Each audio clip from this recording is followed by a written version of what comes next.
अभी तो क्या है ना कि एक सबसे बड़ी समस्या है मऊ के ऊपर जी। समस्या है कि यहाँ का जो मुख्य व्यापार है ताने बाना का, हैंडलूम का, वो बहुत पीछे जा रहा है।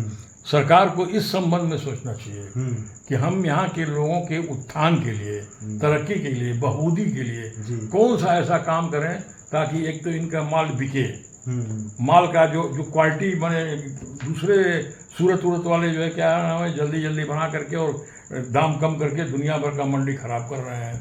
मऊ की मंडी कैसे संभले, क्या यहाँ पर नयापन हो, उसके लिए सरकार को प्रयास करना। अच्छा, आप एक सीनियर सिटीजन हैं, आपने जिंदगी देखी है, तो आपने बुनकरों को भी देखा है किस तरह से ये आपने व्यापार मंडल का निर्माण किया 45 साल पहले से। 45 साल हो गए। हाँ, आप बुनकरों की भी आवाज उठाते रहे। हाँ, बिल्कुल। हाँ, तो आपने खासा उतार चढ़ाव देखा है।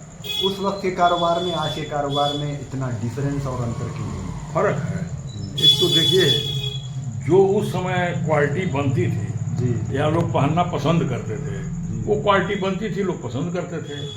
अब जैसे जैसे समय चेंज हो रहा है वैसे वैसे क्वालिटियाँ भी बदल रही हैं, उसका तौर तरीका भी बदल रहा है। तो उसमें हमको अपने को उसमें ढालना पड़ेगा कि हम कैसे हमारा जो है साड़ी में जो है वैरायटी में सुधार हो, ग्राहक रूपी बने, और दूसरे मार्केट में जो हम दब रहे हैं उस कंपटीशन में हम कहीं से 19 न पड़े, हम उनके बराबरी में जो इस काम को ले जाएं। और सरकार को भी ये कोशिश करनी चाहिए कि साड़ी कैसे यहाँ की बाहर प्रचार हो जाए। पहले क्या कोऑपरेटिव सोसाइटी वगैरह थी, कोऑपरेटिव सोसाइटी के माध्यम से बहुत सामान जाता था, पूरे भारत में फैला। अब वो नहीं है, तो इसलिए उस पर काम करने की जरूरत है। अच्छा, पहले कुछ माल एक्सपोर्ट भी होता था क्या साड़ी का? हाँ, क्यों उसको बंद कर दिया गया? इसके पीछे की कुछ ये तो सरकार की पॉलिसी है। तो इसके लिए तो बताया ना आपसे, कोऑपरेटिव सोसाइटी जो थी ना वो बहुत काम करती, कारपोरेशन वगैरह। अब उसमें माल खरीदी होती नहीं है, कोई कारपोरेशन काम नहीं कर रहा है। उसको सरकार को चाहिए कि इस पर अध्ययन करें।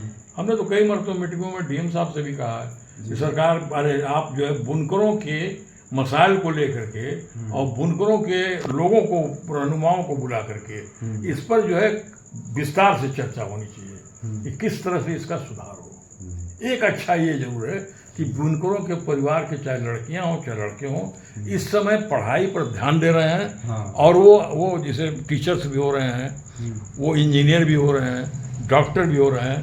ये तो बहुत अच्छी बात है, इस पर और ध्यान देने की जरूरत है। इस पर आप बुनकरों को बधाई देना चाहते हैं? बिल्कुल बधाई देना चाहते हैं।